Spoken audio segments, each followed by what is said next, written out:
নমস্কার। সালতোড়া এবং সালতোড়া পশ্চিম চক্রের আমার সমস্ত বিদ্যালয়গুলি অর্থাৎ primary, upper primary, secondary, higher secondary, SSK, MSK এবং যে সমস্ত প্রাইভেট স্কুলগুলি রয়েছে সকল স্কুলের যারা এই ট্রেনিংটি করছেন তাদেরকে আজকের এই ওয়ার্কশপে ওয়েলকাম।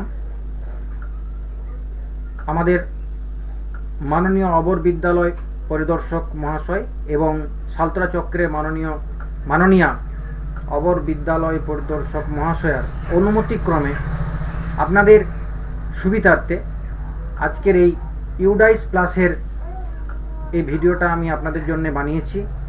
আশা করি আপনাদের অনেক সুবিধা হবে নতুন এই মডিউলটাকে বোঝার জন্য, যাতে করে আপনারা বারবার এই ভিডিওটা দেখেন এবং দেখার পর আপনার ব্যাপারটা বুঝতে পারেন, সেই জন্য ভিডিওটা বানানো। মনে রাখবেন, এতদিন পর্যন্ত আপনারা স্কুলের খাতা মেনটেন করার সাথে সাথে বাংলার শিক্ষা পোর্টালকে বারবার মেনটেন করেছেন। এই বাংলার শিক্ষা পোর্টালই হয়ে উঠেছিল আপনাদের কাছে সব কিছু স্কুলের, কিন্তু বর্তমানে এই বাংলার শিক্ষা পোর্টালের চাহিদাটা অনেকটা কমিয়ে দেওয়া হয়েছে এবং এই বাংলা শিক্ষা পোর্টাল আস্তে আস্তে ইউডাইস প্লাসে ট্রান্সফার হয়ে যাচ্ছে। অর্থাৎ আপনাদেরকে আগামী দিনে হয়তো বাংলা শিক্ষা পোর্টাল আর ব্যবহার করতে হবে না, তার পরিবর্তে আপনাদেরকে সারা বছর ইউডাইস প্লাস এই পোর্টালটি ব্যবহার করতে হবে। এটি হলো ন্যাশনাল পোর্টাল, অর্থাৎ জাতীয় যে শিক্ষানীতি আমাদের চালু হয়েছে, এই জাতীয় শিক্ষানীতির অন্তর্গত এই পোর্টালটি। এখানেই আপনারা বাংলার শিক্ষার যে সমস্ত কাজকর্ম করতেন সব কাজকর্ম আপনারা এখান থেকে করতে পারবেন। আর আজকের এই যে ওয়ার্কশপ, মনে রাখবেন, এটা কিন্তু ডাইস ট্রেনিং মোটেই নয়, এটা হচ্ছে বাংলার শিক্ষা ডাইসের সফটওয়্যার, ইউডাইস সফটওয়্যার, যেটা এখন বর্তমানে জাতীয় শিক্ষানীতি চালু হওয়ার পর আপনাদের সর্বা হয়ে উঠেছে। সেখানে যেমনভাবে আপনারা বাংলার শিক্ষাতে স্টুডেন্টদেরকে প্রমোশন ডিটেনশন দিতেন, সেটাই আজকের বিষয়। কিভাবে আপনারা স্টুডেন্টদেরকে প্রমোশন ডিটেনশন দেবেন এই ইউডাইস পোর্টালের মাধ্যমে। প্রথমে যেটা বলবো যে এতদিন পর্যন্ত আপনাদের স্টুডেন্টদেরকে চেনার একমাত্র যে পথ সেটা ছিল স্টুডেন্ট আইডি। বিক্রম মণ্ডল নামে হয়তো দেখা যাবে যে সালতোড়া ব্লকের বিভিন্ন স্কুলে 20 জন ছাত্রছাত্রী রয়েছে, কিন্তু তার মধ্যে আপনার স্কুল বিক্রমকে চেনার একটাই উপায়, সেটা হচ্ছে স্টুডেন্ট আইডি। এই ইউনিক স্টুডেন্ট আইডি দ্বারাই কোনো স্টুডেন্টকে আমরা চিনতে পারতাম, সেটা হচ্ছে বাংলা শিক্ষার স্টুডেন্ট আইডি। কিন্তু বর্তমানে আমরা একটা স্টুডেন্টকে চিনব তার পেন আইডি দিয়ে, PEN, পেন। পেন কথাটির অর্থ কি? পেন কথাটির অর্থ হচ্ছে পার্মানেন্ট এনরোলমেন্ট নাম্বার। এটি কিন্তু সর্বভারতীয় একটি নাম্বার, যেটা দিয়ে ভারতবর্ষের যে কোনো জায়গায় কোনো এক স্টুডেন্ট ভর্তি হতে পারে এবং তার পুরো ডিটেলস আমাদের সর্বভারতীয় যে পোর্টাল ইউডাইস সেখানে থাকবে। তাহলে আগে ছিল BSID, এখন হচ্ছে পেন আইডি। পেন আইডি দিয়ে আমরা স্টুডেন্টকে চিনব। যাই হোক, তাহলে আমরা এই মুহূর্তে ইউডাইস প্লাসে ডাইস করছি না, আমরা ইউডাইস প্লাসে প্রমোশন ডিটেনশন করব। আপনাদের মনে একটা প্রশ্ন উঠতে পারে, এখন প্রমোশন ডিটেনশন কেন? তার কারণ হচ্ছে যে এতদিন পর্যন্ত এই ইউডাইস প্লাস কিন্তু আমাদের ইউডাইস প্লাসে প্রমোশন ডিটেনশন বা ইউডাইস প্লাসের সব কিছু আমাদের এখানে হয়নি, এই প্রথমবার হচ্ছে। তাই এখানে প্রথমেই আমাদের যেটা করতে হবে সেটা হচ্ছে জানুয়ারি মাসের যে কাজটা, অর্থাৎ ডিসেম্বরে, অর্থাৎ প্রমোশন দেওয়ার কাজটা, সেই কাজটা আমাদের এখন শুরু হবে। আমরা এখন বর্তমানে যে আছি 2026 শিক্ষাবর্ষে, কিন্তু এই জায়গাতে অর্থাৎ যখন আমি ইউডাইস প্লাস ঢুকবো এখানে 2025 আছে। তাই 25 থেকে আমাদেরকে প্রথমে প্রমোশন দিয়ে ছাত্রছাত্রীদেরকে নিয়ে আসতে হবে 26-এ। অর্থাৎ এখন আপনার স্কুলে যে ছেলেটি ক্লাস 1-এ পড়ছে সে কিন্তু এই পোর্টালে প্রি প্রাইমারিতে রয়েছে, তাকে ক্লাস 1-এ ওঠানোটাই আমাদের কাজ। আপনারা দেখুন, আমার এখানে ওয়েবসাইটে খোলা আছে ইউডাইস প্লাস। আপনারা গুগলে গিয়ে লিখবেন ইউডাইস প্লাস। মনে রাখবেন পুরো বিষয়টি কিন্তু আপনাদেরকে অনলাইনে করতে হবে এবং লাইভ, যেমনভাবে আপনারা বাংলা শিখে করতেন। আপনারা গুগল ক্রোমে গিয়ে লিখবেন ইউডাইস প্লাস। লিখলেই আপনাদের কাছে এই ধরনের একটা ইন্টারফেস আসবে, যেখানে ইউডাইস প্লাস প্রথমেই থাকবে, সেখানে ক্লিক করবেন। ক্লিক করলেই আপনার কাছে এই ধরনের একটা সাইট খুলে যাবে, যেখানে ইউডাইস প্লাস উপরে লেখা আছে এবং ডান দিকে log in for all modules বলে একটা লাল ঘরের মতো করা আছে, এইখানে ক্লিক করতে হবে। এটাতে ক্লিক করলেই আপনার লগ ইন পেজটি খুলে যাবে। সেখানে আপনাকে স্টেট সিলেক্ট করতে হবে ওয়েস্ট বেঙ্গল এবং তারপর গো করতে হবে, অথবা এই যে ন্যাশনাল লেভেল লগ ইন, এখানে ক্লিক করো, আপনি সামনের দিকে এগিয়ে যেতে পারেন। যখনই আপনি সামনের দিকে এগিয়ে যাবেন এই ধরনের ইন্টারফেস খুলে যাবে। দেখুন এখানে অনেকগুলো জিনিস আছে, log in for school directory, teacher module, UDISE plus common log in, profile and facilities এবং স্টুডেন্ট মডিউল। আপনাদেরকে এই স্টুডেন্ট মডিউলে ক্লিক করতে হবে, অর্থাৎ স্টুডেন্ট মডিউলে যে ডান দিকে লগ ইন বলে অপশানটি আছে এখানে ক্লিক করতে হবে। এই জায়গায় ক্লিক করলেই আপনার কাছে এই ধরনের একটা ইন্টারফেস খুলে যাবে, যেখানে ইউজার নেম এবং পাসওয়ার্ড আপনাকে দিতে হবে। এই ইউজার নেম এবং পাসওয়ার্ড অলরেডি আপনাদের মোবাইলে পাঠিয়ে দেওয়া হয়েছে, প্রত্যেকের মোবাইলে কিন্তু ইউজার নেম এবং পাসওয়ার্ড পাঠিয়ে দেওয়া হয়েছে ইউডাইস প্লাস থেকে। সেই ইউজার আইডি এবং পাসওয়ার্ড, ইউজার আইডি কী হবে, আপনাদের স্কুলের ডাইস কোড। বাস, আগে যে 32 লাগতো বা 33 লাগতো এরকম কিছু লাগবে না, এখন শুধুমাত্র আপনাদের কাছে লাগবে আপনাদের ডাইস কোড, সেটা হচ্ছে ইউজার নেম। আর পাসওয়ার্ড মোবাইলে অলরেডি পাঠানো হয়েছে। তারপর নিচে এই যে ক্যাপচা আছে TFY এরকম কোনো একটা ক্যাপচা থাকবে, সেই ক্যাপচাটা দেওয়ার পর সাইন ইন করবেন। করলেই দেখুন এই ধরনের একটা ইন্টারফেস খুলে যাবে, অর্থাৎ আপনি স্টুডেন্ট প্রগ্রেশনের ভিতরে ইউডাইস প্লাসের ভিতরে ঢুকে গেছেন। আপনার ওয়েলকাম টু আপনার নাম, অর্থাৎ স্কুলের যিনি হেড তার নাম এখানে দেখাবে এবং তার সঙ্গে সঙ্গে দুটো জিনিস দেখাবে, একটা হচ্ছে 2026-27 কারেন্ট একাডেমিক ইয়ার এবং একটা দেখা যাবে 2025-26। আমাদেরকে যে লাল রঙের করা হয়েছে 2026-27 একাডেমিক ইয়ার, এই লাল রঙের যে কোনো একটা জায়গাতে ক্লিক করতে হবে। ক্লিক করলেই আপনার কাছে এই ধরনের একটা ইন্টারফেস খুলে যাবে, যেখানে দেখুন বাঁ দিকে অনেক মেনু দেখাচ্ছে আর ডান দিকে ড্যাশবোর্ড দেখাচ্ছে। এইগুলো এই মেনু নিয়ে আপনার কোনো চিন্তা ভাবনার কারণ নেই, আস্তে আস্তে অনেক ট্রেনিং হবে আপনাদের, যেখানে এই মেনু সম্পর্কে আমরা বোঝাবো। কিন্তু আগামী 31 তারিখের মধ্যে স্টেট লেভেল থেকে আমাদের কাছে যে অর্ডারটা আছে, শুধুমাত্র আপনাদেরকে স্টুডেন্ট প্রগ্রেশন অর্থাৎ স্টুডেন্টের প্রোগ্রেস প্রমোশনটা দিতে হবে আর ডিটেনশনটা করতে হবে। এইটুকু কাজ, আর কিচ্ছু কাজ নেই। আপনার স্কুলে যদি 100 জন স্টুডেন্ট থাকে বা 10 জন স্টুডেন্ট থাকে বা 50 জন স্টুডেন্ট থাকে, তাদেরকে প্রমোশন দেওয়া, এইটুকু কাজ 31 তারিখের মধ্যে, 31/7/2026। তাহলে এই ধরনের ইন্টারফেস খুলে গেল। একদম মেনু বারের নিচে দেখুন লেখা আছে student movement and progression, student movement and progression menu bar. দেখুন আমার কারসারটা এখানে গিয়েছে, এই জায়গাতে আপনাকে ক্লিক করতে হবে। ক্লিক করলেই দেখুন আমি হলুদ করে দিয়েছি, এই হলুদ করা যে জায়গাটা রয়েছে স্টুডেন্ট মুভমেন্ট অ্যান্ড প্রোগ্রেশন, এই জায়গায় ক্লিক করতে হবে। ক্লিক করলেই আপনার কাছে এই ধরনের একটা পেজ খুলে যাবে। আর বাঁদিকে দেখুন মেনু বারে স্টুডেন্ট মুভমেন্ট অ্যান্ড প্রোগ্রেশনের নিচে কতগুলো সাব মেনু খুলেছে, progression, activity, import module, transfer, এইসব দেখে আপনার কোনো লাভ নেই। আপনি স্টুডেন্ট মেনুর মধ্যে যে প্রোগ্রেশন অ্যাক্টিভিটি, এই প্রথম জিনিসটাকে ক্লিক করলেই আপনার কাছে এই প্রোগ্রেশন অ্যাক্টিভিটি খুলে যাবে। এবার দেখুন এই প্রোগ্রেশন অ্যাক্টিভিটিটাকে হলুদ করা রয়েছে, এই জায়গাটাও আপনি ক্লিক করবেন। ক্লিক করলেই আপনার কাছে পরের মেনু এটা খুলে যাবে। এটা খুলে গেলে দেখুন ওপরে লেখা আছে list of student eligible for progression from the academic year 25-26, অর্থাৎ 25-এ স্টুডেন্ট যারা আছে এলিজিবল, যারা প্রোগ্রেস হবে তাদেরকে 26-এ নিয়ে আসা। কিছুই না, আপনাকে প্রথমে দেখুন এখানে ঘর আছে সিলেক্ট ক্লাস, সিলেক্ট সেকশন, তারপর নিচে গো। এই সিলেক্ট ক্লাসে আমি ক্লাস সিলেকশন করব এবং সেকশন আপনাদের প্রাইমারি স্কুলে একটাই আছে, হাই স্কুলের ABCD অনেক সেকশন হবে। হাই স্কুলের ক্ষেত্রে সেটা দেখে নেবেন, আর প্রাইমারি স্কুলের ক্ষেত্রে আপনাদের A সেকশন। দেখুন আমি এখানে এই যে হলুদ করে দিয়েছি, এরপর দেখুন এখানে আমি ক্লাস সিলেকশন করছি। ক্লাস আপনাদের প্রথমে প্রি প্রাইমারি, 1 2 3 4 5, যে 4 যাদের 5 আছে 5 থাকবে, হাই স্কুলের ক্ষেত্রে থাকবে 5 6 7 8 9 10 11 12, যাদের যেমন ক্লাস আছে সেটা থাকবে। এখান থেকে আমি প্রি প্রাইমারি ক্লাসটা সিলেক্ট করলাম। ওই যে ইউকেজি, KG2 এবং প্রি প্রাইমারি আছে, এখানে আমি প্রি প্রাইমারি 1টা সিলেক্ট করলাম। নিচে সেকশন আমি প্রাইমারি ক্ষেত্রে বললাম এ, শুধু একটাই থাকবে, এবং হাই স্কুল ক্ষেত্রে ABCD, আপনারা যেটা সিলেক্ট করবেন এর থেকে শুরু করবেন।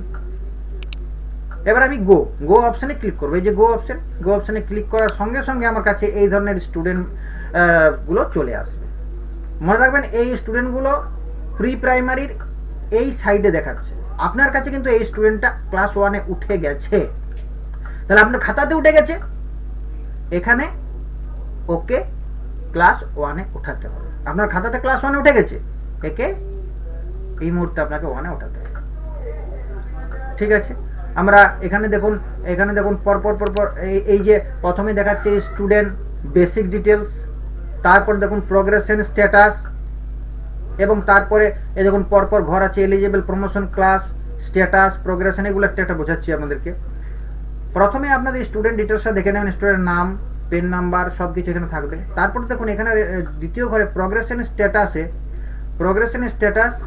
এখানে কি করতে হবে, মার্কস দিতে হবে, number of days school attend, schooling status আর রিজন। জিনিসগুলো কি আমি বোঝাচ্ছি তার আগে একটা কথা বলি, প্রোগ্রেশন স্ট্যাটাস অর্থাৎ ছেলেটি আদৌ পাস করে সামনের ক্লাসে এগিয়ে গেছে না ফেল করেছে। মনে রাখবেন আমাদের RTI অ্যাক্ট অনুযায়ী পশ্চিমবঙ্গে পাস ফেল নেই এই পর্যন্ত, সুতরাং সবাই পাস, তাহলে এখানে পাস করে দিতে হবে। মার্কস আপনাদেরকে দিতে হবে, 100-এর মধ্যে কত পার্সেন্টেজে কিন্তু কত পার্সেন্ট মার্কস পেয়েছে। Number of days school attend, এই জায়গাতে আপনাকে আপনার স্কুল ধরুন 248 দিন ডাইসে আপনি দিয়েছেন, তাহলে সেই হিসাবে 220 দিন, 230 দিন, 210 দিন, যেটাই হবে আপনার ছেলেরা স্কুল অ্যাটেন্ড করেছে সেটা দিয়ে দেবেন। তারপর স্কুলিং স্ট্যাটাস, এই জায়গাতে সেম স্কুলে পড়ছে না টিসি নিয়ে চলে গেছে সেটা দেখাতে হবে। সেম স্কুলে পড়বে, এখানে সেম স্কুল করে দেবেন। আর নিচেরটা রিজন ফর লিভিং স্কুল, এটা কিছু করার দরকার নেই, কারণ এটা হচ্ছে টিসি দেওয়ার জন্য এই অপশানটা। যেগুলো টিসি দিচ্ছে সেই অপশানটা এখানে সিলেক্ট করতে হবে। তাহলে আমরা দেখি পরপর। প্রথমে দেখুন progression status, promoted oblique pass, not promoted, আর প্রমোটেড পাস উইদাউট এক্সামিনেশন। আমাদের প্রথমেরটাই হবে প্রমোটেড পাস, কারণ আমাদের 8 পর্যন্ত সবাই প্রমোটেড, এবং তারপর যে সমস্ত স্কুলগুলো রয়েছে তারা সেইভাবে করবেন 8-এর পর থেকে। তারপর দেখুন পার্সেন্টেজ 72 দিয়ে দিয়েছি, নাম্বার অফ ডেজ 231 দিন ছেলেটা অ্যাটেন্ড করেছে। স্কুলিং স্ট্যাটাস আমরা করব, দেখুন studying in same school, left school with TC. এই স্টাডিং ইন সেম স্কুলটা সবার ক্ষেত্রে হবে। মনে রাখবেন যে স্কুলের যেটা টার্মিনেটেড ক্লাস, অর্থাৎ ধরুন প্রাইমারি স্কুলের ক্ষেত্রে ক্লাস 4 পর্যন্ত স্কুলে রয়েছে, তাহলে 4-এর যে ছাত্রছাত্রীগুলো আছে তাদেরকে স্টাডিং ইন সেম স্কুল করা চলবে না। 4-এর ছাত্রকে যখন আপনি এইখানে প্রোগ্রেস করবেন বা প্রমোশন দেবেন, তখন লেফট স্কুল উইথ টিসি এই অপশানটা চুজ করবেন। বাকি সবার ক্ষেত্রে স্টাডিং ইন সেম স্কুল। কেন বললাম, কারণ 4-এর ছাত্রটা তো আপনার কাছ থেকে বেরিয়ে যাবে, সেই জন্যে 5-এ উঠবে, অন্য স্কুল পড়বে, সেই জন্য লেফট স্কুল হচ্ছে। আর যাদের ক্লাস 5 আছে যে স্কুলে, তাদের ক্ষেত্রে এই লেফট স্কুল উইথ টিসি হবে ক্লাস 5-এ, অর্থাৎ টার্মিনেশন ক্লাসটাকে এই লেফট স্কুল উইথ টিসি, বাকি সব ক্ষেত্রেই স্টাডিং ইন সেম স্কুল করবে। এবার দেখুন পরের ঘরটা চলে এসেছে, eligible and promotion class section. দেখুন অলরেডি আমি প্রি প্রাইমারির কাজ করছি, যখন একে প্রমোশন করে দিলাম ক্লাস 1 দেখাচ্ছে তার কারেন্ট ক্লাস, অর্থাৎ প্রমোশন দেওয়ার পরে ক্লাস 1 হবে। সেকশন আমি একে চুজ করতে হবে এ। তারপর দেখুন এখানে স্ট্যাটাস পেন্ডিং দেখাচ্ছে, প্রোগ্রেশন অন কোন ডেটে প্রকাশ করা হয়েছে পেন্ডিং দেখাচ্ছে, এবং এই লাস্টের ঘরটাতে 3টে মেনু দেখাচ্ছে, update, correction progression, correction schooling. এই জায়গাতে গিয়ে আপনি যখন আপডেট মেনুটা টিপে দেবেন, তখন এই যে আগের দুটো ঘর অর্থাৎ স্ট্যাটাস এখানে এবং প্রোগ্রেশন এই জায়গাতে দেখাবে, দেখবেন। দেখুন যখন আমি আপডেট ক্লিক করে দিলাম, তখন student details has been updated successfully দেখাচ্ছে, ওকেতে ক্লিক করবেন, এবং ক্লিক করার সঙ্গে সঙ্গে স্ট্যাটাস এখানে ডান, এবং কোন তারিখে তাকে আপডেট করা হয়েছে সেটাও দেখাচ্ছে। এই হয়ে গেল একটা স্টুডেন্টের কাজ। এবার দেখা গেল যে আপনি ভুল করে হয়তো এই স্টুডেন্টের মার্কসটা 72-এর জায়গাতে হয়তো 60 হবে বা 80 হবে, সেই জায়গাতে আপনি ভুল করে ফেলেছেন, ঠিক আছে, কোনো অসুবিধা নেই। অথবা স্কুলের এই যে স্কুলে অ্যাটেন্ড 231 দিন, আপনার স্কুল 230 দিন আছে, আপনি 31 দিয়ে ফেলেছেন, একে করতে হবে কমের মধ্যে, ঠিক আছে। আপনি এখানে কি করবেন, কারেকশন অ্যান্ড প্রোগ্রেশনে ক্লিক করবেন। এই কারেকশন অ্যান্ড প্রোগ্রেশনে ক্লিক করলেই আপনি কিন্তু তার এইগুলোকে কারেকশন করতে পারবেন। আর সেখানেও যদি কোনো গোলমাল থাকে, আপনি কারেকশন স্কুলিংয়ে ক্লিক করলে তারপর আবার কারেকশন করতে পারবেন। তাহলে কারেকশনের আপনাকে দুটো অপশন দিয়ে দিচ্ছে। এরপর আপনি পরে চলে যান। এরপর দেখুন, এইভাবে যখন আপনার ধরুন প্রি প্রাইমারিতে 20 জন স্টুডেন্ট আছে, 20 জনেরই যখন আপনার এইভাবে প্রমোশন দেওয়া হয়ে গেল একে একে, তখন নিচের এই যে ফাইনালাইজ বাটনটা আছে, সেই ফাইনালাইজ বাটনটাতে আপনি ক্লিক করবেন। ক্লিক করলে আপনার কাছে এই ধরনের একটা মেনু খুলে যাবে, যেখানে দেখা যাবে যে আপনি প্রি প্রাইমারির টোটাল 6 জনকে বা 20 জনকে আপনি প্রমোট করেছেন, প্রমোশন দিয়েছেন, এবং এখানে আপনি কনফার্ম করবেন। কনফার্ম করলেই আপনার কিন্তু কাজটি হয়ে গেল। এই হচ্ছে কাজ, আর কিছুই না। দেখুন এইরকম অ্যাক্টিভিটি অল স্টুডেন্ট সাকসেসফুল দেখাবে, ওকে করে দেবেন, আপনার কাজ শেষ। এইটুকুই কাজ 31 তারিখ পর্যন্ত। আশা করি এটা আপনারা বুঝতে পেরেছেন। যদি না বুঝতে পারেন অবশ্যই কমেন্ট করবেন এবং আমাকে জানাবেন। আমি আরেকবার এই ভিডিওটি বারবার দেখবেন, ভিডিওটা আপনাদের জন্য করা, যাতে করে আপনারা বারবার যদি বুঝতে না পারেন বারবার দেখে ব্যাপারটা বুঝতে পারেন। এইবারে দেখুন, এইবারে আমরা ওই যে বলেছিলাম যে আপনি কারেকশন জায়গা দিয়ে কারেকশন, অর্থাৎ এই যে দুটো কারেকশনের জায়গা, কারেকশন প্রোগ্রেশন এবং কারেকশন স্কুলিং, যদি বাই চান্স এই প্রমোশনে কিছু ভুল করে থাকেন, এই কারেকশন মেনুতে গিয়ে কারেকশন ক্লিক করলেই, কারেকশনে ক্লিক করলে আপনি কারেকশন করতে পারবেন। দেখুন এই যে কারেকশন এর পেজটা খুলে গেছে, যেখানে আপনি মার্কসটা কারেকশন করতে পারবেন, কত দিন অ্যাটেন্ড করেছে সেটা কারেকশন করতে পারবেন, প্রোগ্রেশন স্ট্যাটাসটা কারেকশন করতে পারবেন, সেকশন কারেকশন করতে পারবেন, কোনো অসুবিধা নেই। এবার দেখুন এই যে বাঁ দিকের মেনুতে চলে আসুন, অ্যাক্টিভ স্টুডেন্ট দেখতে পাচ্ছেন লাল করা আছে। এইখানে সব যখন হয়ে গেল আপনার class 1, pre primary, class 1, class 2, class 3, class 4, class 5, যার যে ক্লাস আছে সব প্রমোশন দেওয়ার পর অ্যাক্টিভ স্টুডেন্টে গিয়ে আপনি কিন্তু দেখতে পাবেন যে কোন কোন স্টুডেন্টগুলো আপনার এই মুহূর্তে কারেন্ট একাডেমিক ইয়ার 2026 আপনার খাতায় যা আছে এখানে তাই হয়ে গেল, কাজ শেষ। এইটুকুই আপনাদের কাজ। এবার একটা জিনিস এখানে বলে দিই আপনাকে, বারবার আগেবারও বলেছি যে ক্লাস 4 হচ্ছে এই যে স্কুলটা আমি খুলেছি তার টার্মিনেশন ক্লাস হচ্ছে ক্লাস 4। তাহলে টার্মিনেশন ক্লাসে আমি কি বলেছিলাম যে স্টুডেন্টগুলোকে টিসি দিতে হবে, অর্থাৎ এই যে অপশনটা রিজন ফর লিভিং, এখানে সেম স্কুল না করে লেফট স্কুল উইথ টিসি, এই জিনিসটা করতে হবে। Left school with TC class 4টা, বাস হয়ে গেল। তারপর ওকে করবেন, একই জিনিস সব দেখাবে। এইবারে যদি বলেন যে আমার বর্তমানে যে ছেলেগুলো প্রি প্রাইমারিতে ছিল সেগুলো ক্লাস 1-এ এলো, তাহলে প্রি প্রাইমারিতে কোন ছেলেগুলো থাকবে? এটা আপনাদের মনে প্রশ্ন হতেই পারে। একদম আমাদের মনেও এটা প্রশ্ন ছিল, আমরা বলেছিলাম আমাদের ট্রেনিংয়ে যে প্রি প্রাইমারিতে তাহলে কোন ছেলেগুলো থাকবে। এই ক্ষেত্রে সেই অপশনটা এখনো এই সাইডটাতে দেয়। যেগুলো প্রি প্রাইমারিতে থাকবে, এখন যেগুলো আপনার প্রি প্রাইমারিতে আছে সেগুলোকে ধরে ধরে একটা করে এন্ট্রি করতে হতে পারে, সেটা ভুলে যান, যখন হবে তখন আবার ট্রেন দিয়ে দেবো। আর যেগুলো 4-এ আপনি যেগুলোকে টিসি দিয়ে দিলেন সেগুলো 5-এ অলরেডি 5-এ যে চলে গেছে সেইগুলো কোথায় থাকবে? সেগুলো ড্রপ বক্সে থাকবে। দেখুন এখানে ড্রপ বক্স লেখা আছে, ড্রপ বক্সে থাকবে। এইগুলো নিয়ে আপনাদের চিন্তা ভাবনার কোনো কারণ নেই, এগুলো আপনারা দেখতে পারেন সেই জন্য দেখাচ্ছি। আর না হলে আপনাদের কাজ হচ্ছে প্রমোশন দেওয়া, বাস এই হচ্ছে পুরো ট্রেনিং। আশা করি আপনারা বুঝতে পেরেছেন। যদি না বুঝতে পারেন তাহলে বারবার ভিডিওটা দেখবেন, আপনাদের কাছে সব কিছু জলের মতন পরিষ্কার হয়ে যাবে। তাও যদি না বুঝতে পারেন ফোন করবেন, স্যার রয়েছেন, ম্যাডাম রয়েছেন, সরোজ রয়েছে, আমি রয়েছি, আপনাদের কোনো অসুবিধা নেই। কিন্তু মাস্ট বি 31 তারিখের মধ্যে এই কাজটাকে কমপ্লিট করতে হবে। সাইট খুব ভালো চলছে, কোনো অসুবিধা নেই। সালতোড়া এবং সালতোড়া পশ্চিম চক্র সম্পদ কেন্দ্র সর্বদাই আপনাদের সাথে আছে। ধন্যবাদ।